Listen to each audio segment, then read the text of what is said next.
Ito ang Ambuklaw Dam ng Bukod Benguet. Isa sa pinakamalaki at matandang dam dito sa Pilipinas. Isa lang ito sa mga tourist spot na matatagpuan natin sa Cordillera Region.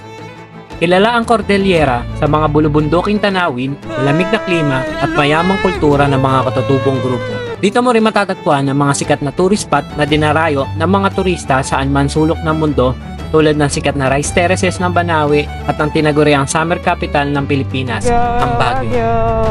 Ilan lang yan sa mga tinatagong yaman ng Cordillera. At sa bidyong ito ay susubukin namin ikutin ang Cordillera gamit lang ang aming motor. Outside! Outside! Oy! Ano yun? Ano yun? Ganda ng view natin mga katres. Guys, kapal ng ulap po. Kaya tara, samahan nyo kami mga katres sa aming moto adventure dito sa rehiyon ng Cordillera.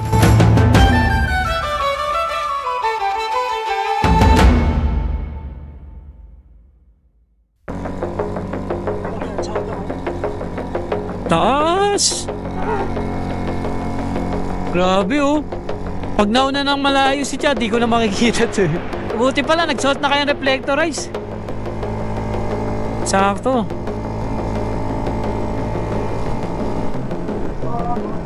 Ah! Ah! Nakapal, boy!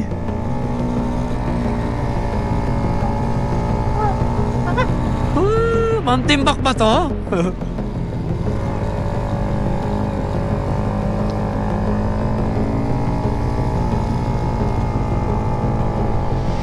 Ay.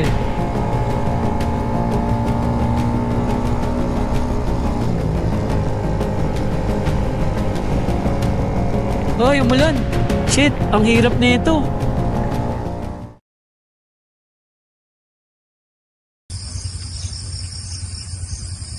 Sa intro ko sinabi ko dapat magkakata.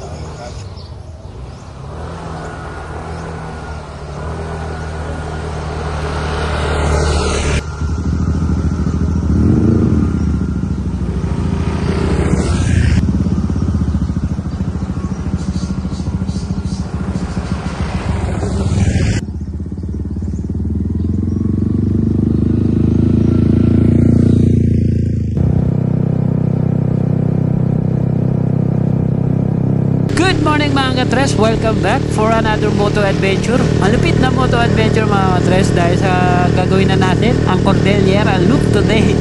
So nandito tayo ngayon sa Anao, Tarlac kasi dito na namin inantay si Gerald. Pang night shift kasi siya. Night shift! Ayun. Kaya nauna na kami bumiyahe sa kanya. At para naman kahit paano may sapat na tulog kami. Bali sa 3-day rides mga katres dahil nga ikutin natin ang Cordillera region. Pero dapat cut tong gagawin namin kaso naisip namin medyo kulang kami sa preparation and budget na din. Yung cut kasi mga katres is Cordillera Adventure Tour. Event siya ng tourism dun sa Cordillera. Astig yung challenge na yun mga katres kasi di basta-basta loop yun. May level pa siya ng difficulties, parang level 1, 2, 3, 4, 5 ata yun. Tapos pahirap ng pahirap yung ruta niya. Kaya gusto namin gawin yun. Pero dahil nga kulang sa budget at oras, ginawa na lang namin DIY Cordillera Loop. Parang simpleng loop lang, yung mga North Loop, yung ganon. Bali, ang ruta natin ngayon, day 1 is Baguio, papunta na Ambuklaw Dam, yung highest point, then Banawe Transient. So, doon na natin i-end yung day 1 natin. Almost 300 kilometer yung momotorin natin. Makatres mula dito sa Anao hanggang sa Banawe. Bugbugang biyahe ito. Bugbugang biyahe ito mga katres. So, maghahanap muna kami ng mga kainan, yung pagbe-breakfast natin para magkaroon naman tayo ng sapat na energy sa bugbugang biyahe na to. Then balik na tayo ng Baguio. Mahal kasi mag-breakfast dun Kaya dito na lang tayo kakain. So tara mga katres, samahan nyo kami sa isang malupit at matinding moto adventure sa Cordillera. Let's go!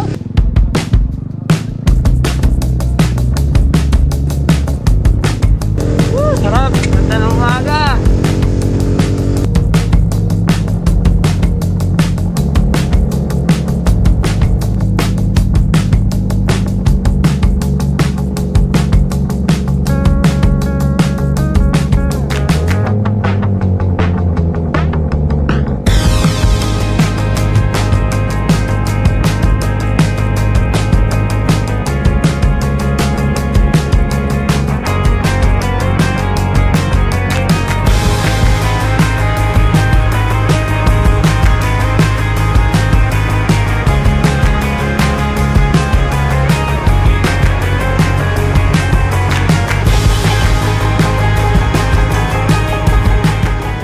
So yung mga katres, sad to say na naman, hindi na naman natin na ikabit ang mic adapter kanina.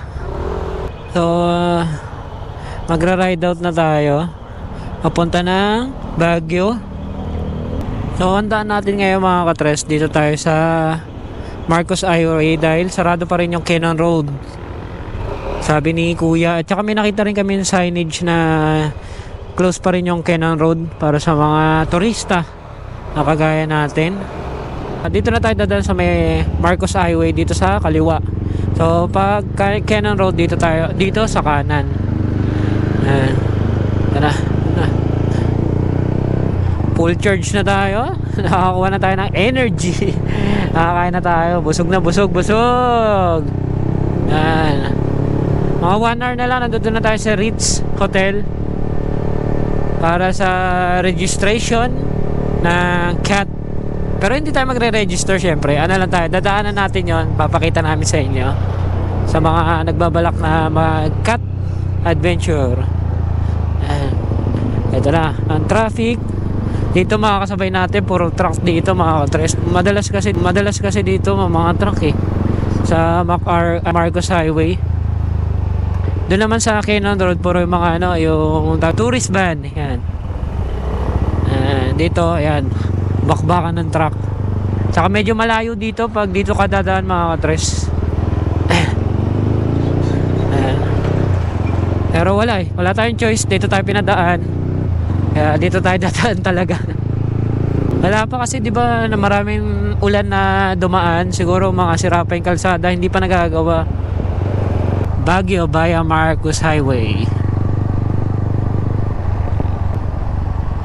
First time makapunta ni Kuroy sa Baguio. Pero dadaan na lang ulit natin. Hindi tayo mag-i-stay dito, sa Banawi tayo Sad to say. Pero may mga next time pa naman. Pero mahirap na kasi pumunta dito mga katres sa Baguio. Lalo na pag may mga long weekend, napaka-crowded na talaga niya. Pero kahit ganun pa man, marami pa rin pupunta dito sa Baguio para mag-relax kasama ang family. Shortcut to okay. Mali pala yung daan. Kala ko shortcut na naman Shortcut papunta ng kung saan man. Ay, wait lang, tsa. Stop over muna tayo. O nga pala mga katres, bawal pala ang naka-pipe, na loud pipe. Install ko muna yan, sa silencer ko. Baka mahuli tayo Nawala sa isip ko. Install muna natin. Yeah. Baka mahuli ako Sorry na.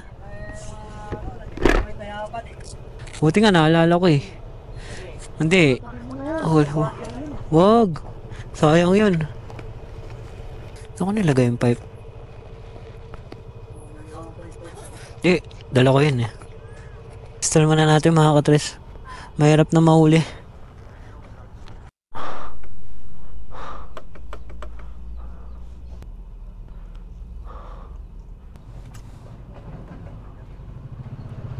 Ay mga katres, nakabitan natin. Na-install na natin. Mahirap magbayad. Wala tayong budget. Wala na, tahimik na yung motor natin. Let's go. Yun na, napakatahimik tahimik ng pipe natin. Wala na maingay. Yeah.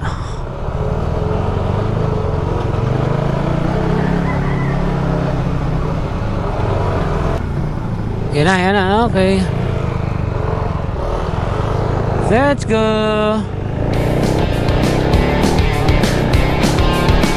First time namin pupunta sa Baguio na Marcos Highway ang gagamitin naming ruta. Marami kasi nakapagsabi sa amin na mahaba daw ang traffic dito dahil sa mga truck na hirap sa pag-ahon, at ito lang din ang daan papanik ng Baguio dahil nga sarado pa ang Cannon Road para sa mga turista na gustong bumisita dito. Mais naman ang kalsada dito at maganda ang tanawin kaya nakakalibang pa din ang bumiyahe. Mas mahaba nga lang ang oras na tinagal namin sa biyahe dito kumpara sa Cannon Road. Sabi rough road. Puro truck kasi dumadaan dito mga katres, kaya nasisira yung kalsada. Yan o. Gago, di ka naman lumiligo eh. Tayo na.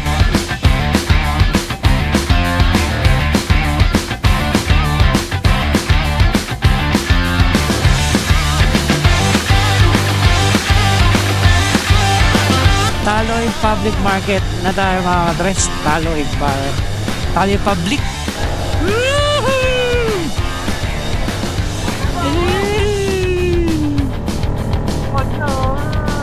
Sarap mo. Wagyo.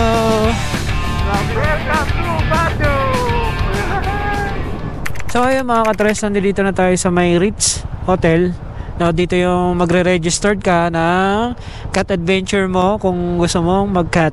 So dito rin yung first checkpoint. Then dito ka mag-reset ng Odo dito sa Ritz na to. Tapos may bibigay sila sa yung booklet ng ruta mo. Yun, dito sila. So yun mga pala mga ka-share namin nga pala. Kaya hindi rin pala kami natuloy dito sa cat adventure dahil sa coding sila Gerald ng Monday, coding naman ako ng Friday.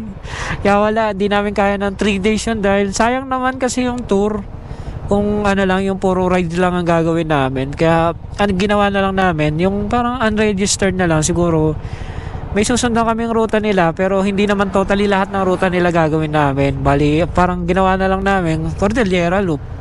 So yun na nga lang. Tapos ano lang kami dito, bibidyo lang. Then punta na tayo ng Ambuklao. Yan na yung second stopover natin. Grabe lamig. Welcome Baguio. Sarap. Di, maano yung motor ko. Gumagano no, tumatagtag.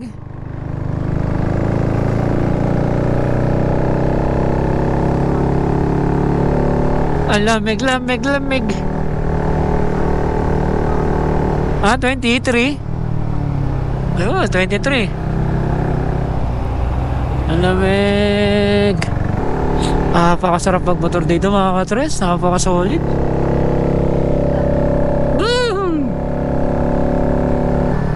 Lubak sa gilid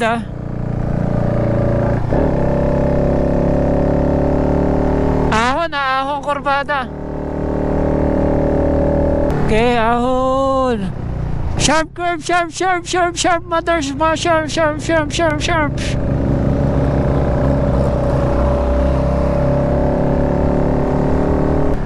Sharp ulit, sharp. Sharp yan sobra sharp ha. Sharp.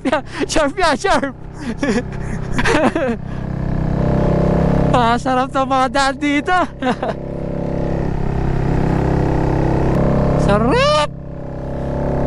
Sarap siya.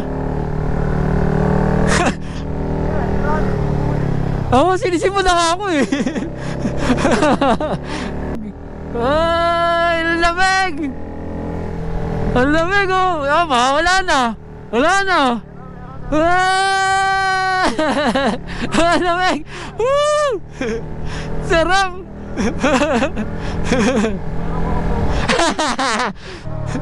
Parang hindi nakakapunta ng mga bundok eh, no? Kala mo first timer, ito. Grabe, ganda. Siyempre, pahinga tayo. Puro tayo motor eh. Ayaw niyo mag-relax. Doon tayo. May view dito. Ayun oh, kita to. Unang stopover. Picture. Ay, wala naman dito eh. Wala kang makikita dito eh. Puro puno eh. Hanap tayo ba? Gandahan natin yung stopover natin. Yan. Ay, wala ata. Wala.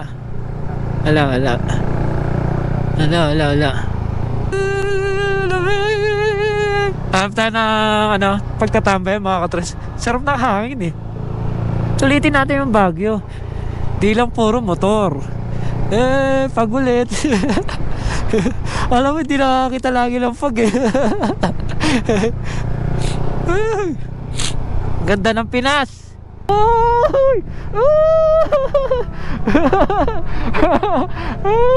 Ang lamig! Ayan, dyan, dalala tayo dyan. Ayun, pwede na dito, taas. Ang taas ng puno eh. So, sige, diretso ba. Okay, gilid lang kami. Oh, ayun oh, ganda oh. Taas lang ng ano, halaman eh. Ayan. Meron pa, yun pa. Ayan. Oh, no. Yan. Eh. Okay, mga katres. Picture. Parang sarap mag-drone dito, no?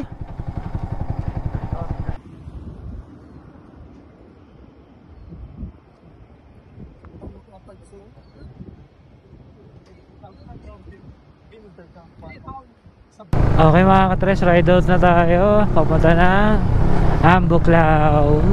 Grabe, sarap. Sarap magpahinga, sarap matulog. Masusulit mo talaga yung bakasyon mo dito sa Baguio eh. Kaya marami pa rin pupunta kahit sobrang crowded sa Baguio eh, no? Sarap magmotor mga katres, lalo na pag ganito yung klima mo. Walang ulan, hindi mainit, napaka-solid. Grabe yung fog niya mga katres, kala mo umuulan dito eh. Kala mo dito sa part na to umuulan eh. Yung kala mo pabagsak na yung ulan dahil nga dyan sa natatakban yung araw. Taas na kasi nito.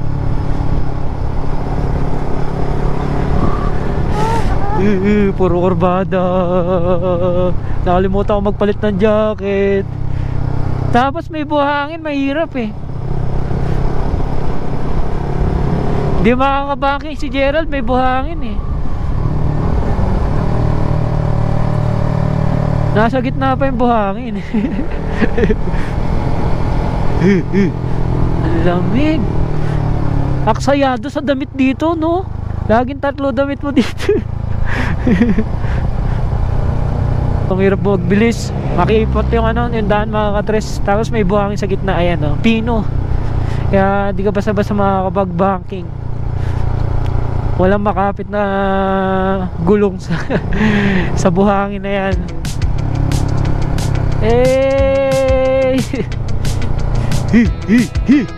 Lamig talaga.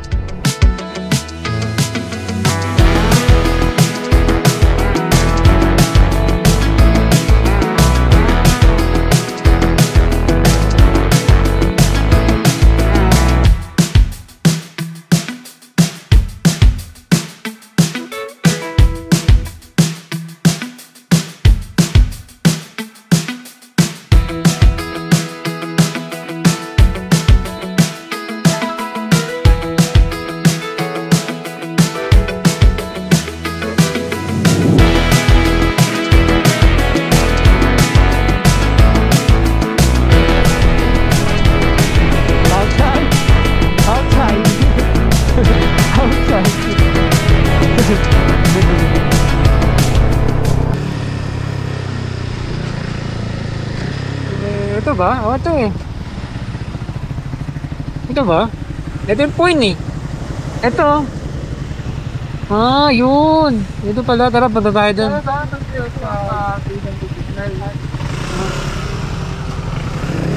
Nagpapabasay dito mga tres. Tayo mag-drone. Ay, kaya pala mga tres kasi ang problema yung yung application ng drone ko.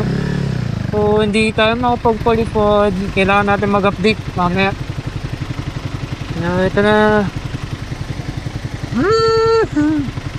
That's done. Alaba Boklaw Bank.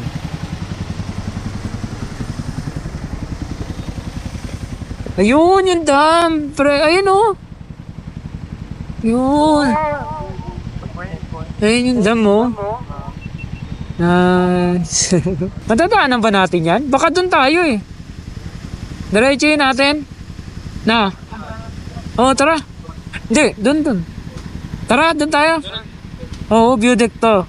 View deck lang to pero yung dam. Ito siguro yung yung checkpoint. Checkpoint picture. Tara mga katres, punta natin ng dam at tayo magda-drone.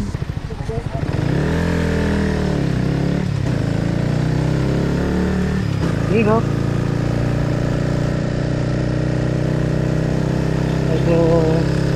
Medyo madilim na mga katras. Pero di babagsak yan. Pab lang yan. Okay, pasok. Okay.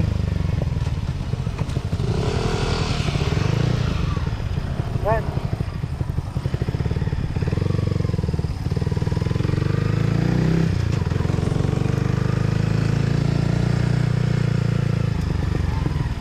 Yeah, okay. Taas. Okay, okay, okay. Taas, okay. Okay, okay. Okay, okay. Okay, okay. Siya. Okay, parang pataas siya kanina, nakita ko eh. Yun. Ay, gago. Gago, taas. Hindi ako nakapokus. Ay. Yeah. Okay. Touchdown. Tambuklaw Dam.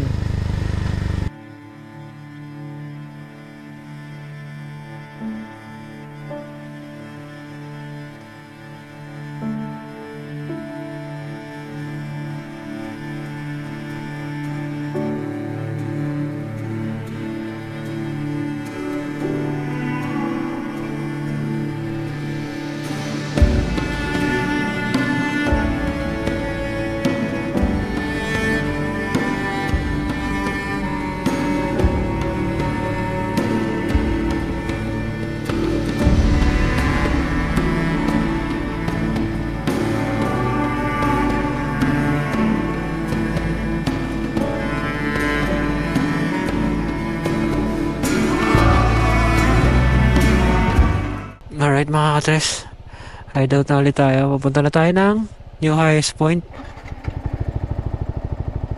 Gahanap na tayo ng makakainan doon. Okay. Lumayo eh. Mamaya ako connect din yan. Rough road. Yeah.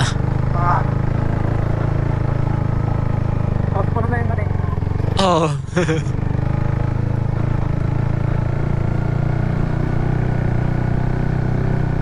Ay, suot ng tiyan ko ah.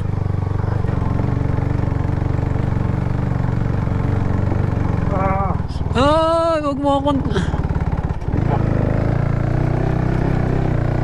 Iyo.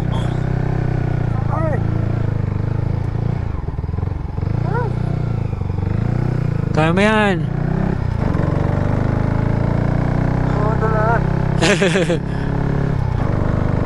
So, let's go mga katres. Punta na tayo ng new highest point. Pang-apat na beses na natin papanig doon mga katres.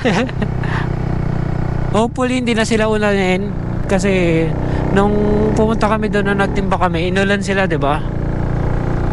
Kaya medyo nahirapan kami mag-video. Wala kaming masyadong na-shoot. Or hindi pa kami nakapag-drone. Kaya ayun. Sana good ang weather sa taas dahil medyo mahabo na ngayon. Ay, taas. Yeah. Meron pa tayong 2.5 hours mga biyahe para makapanik sa new highest point.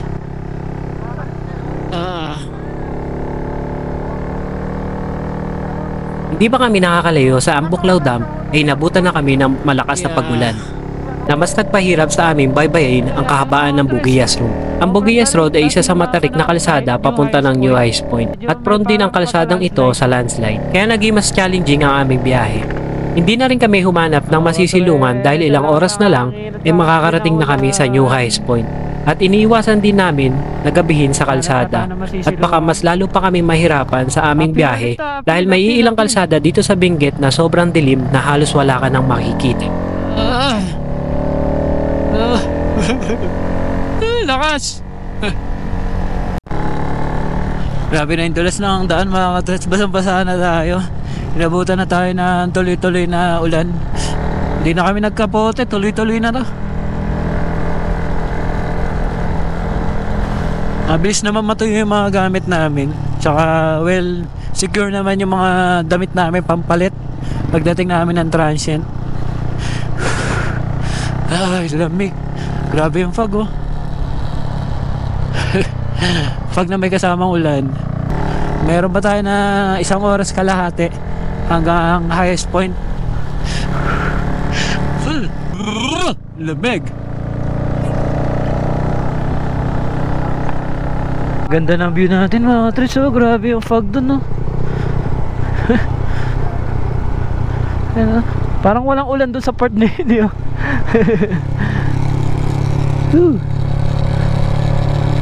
Ay, landslide.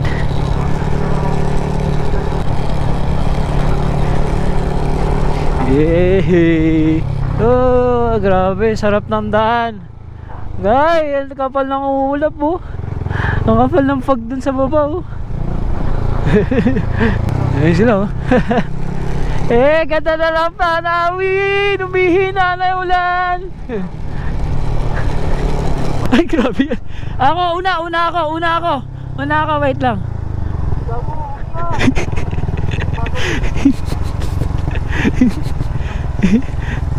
Video ko to. Oh, dahan-dahan,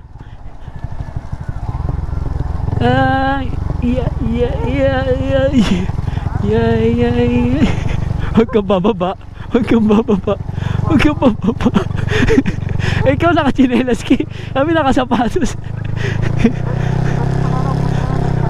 Oo.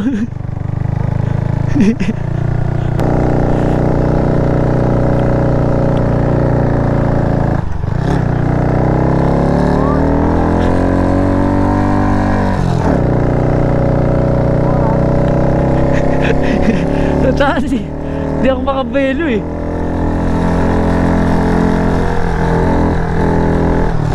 Taas.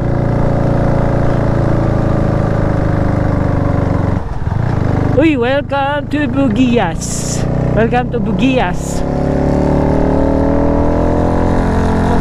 Lumakas. Mungos. Bago dire-diretso si Loko.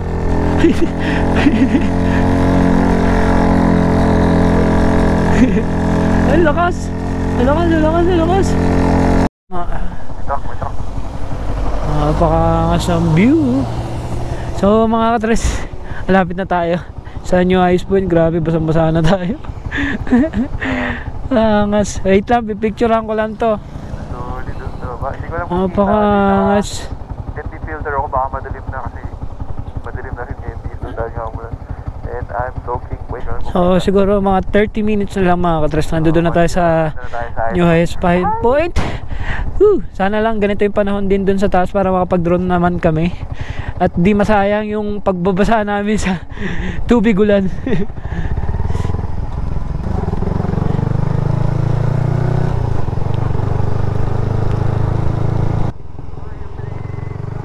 Habang binabaybay namin ang kahabaan ng Kabayan-Bugues Road ay unti-unti na nagiging maayos ang aming paglalakbay dahil tuluyan ng huminto ang malakas na ulan at umaaliwalas na ang kalangitan. Akala namin ay magiging maganda na ulit ang aming biyahe papunta sa New Highest Point. Pero di pa pala tapos ang kalbaryo ng aming paglalakbay. May mas malala pa nang mangyayari. Binangga ako ng lokal habang kami ay nakahinto sa gilid.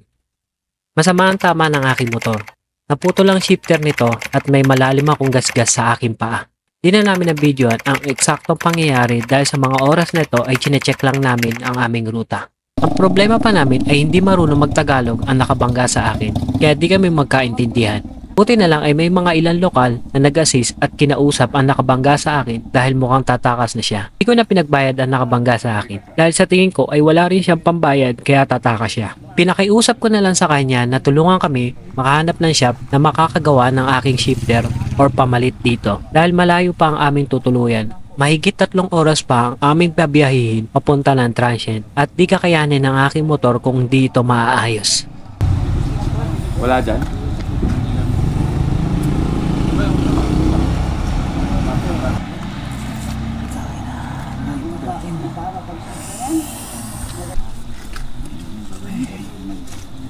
Papaanda rin, alam lang po mapaanda rin. Tatalian. So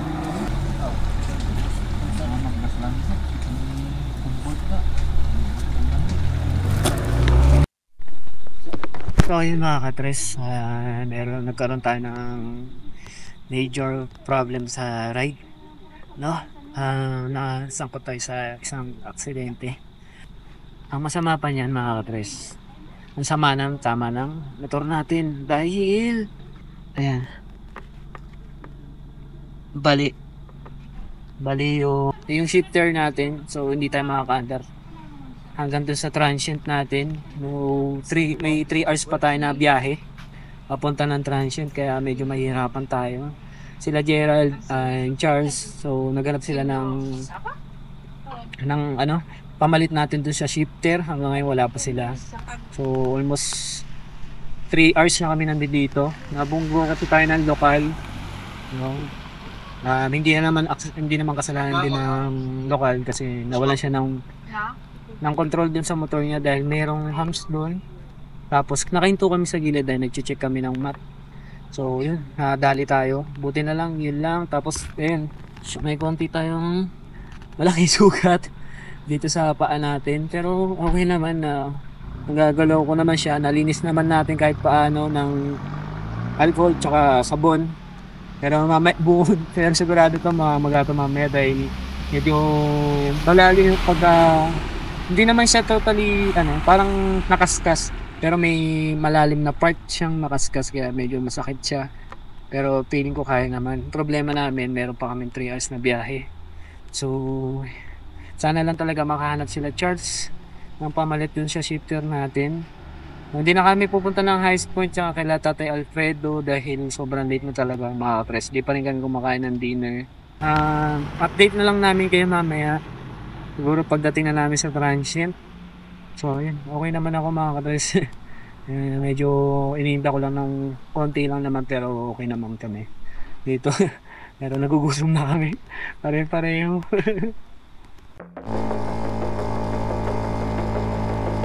Pagdating nila Charles ay nagpasya na kami magpatuloy sa aming biyahe. Kahit sira ang aking shifter, wala kasi silang nahanap na shop na makakagawa nito.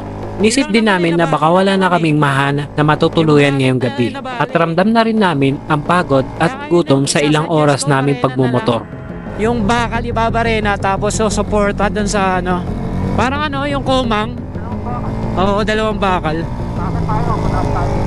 Sige, kaya yan. Taas! Grabe oh. Pag nauna ng malayo si Chad, di ko na makikita to. Buti pala, nagsuot na kayong reflectorize. Sakto.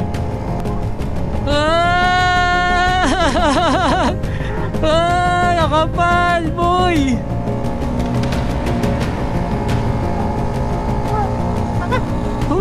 Mantimbak ba to?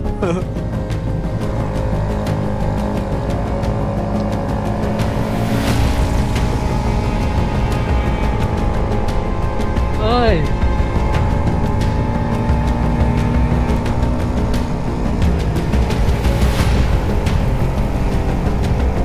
Oy, umulan. Shit, ang hirap nito.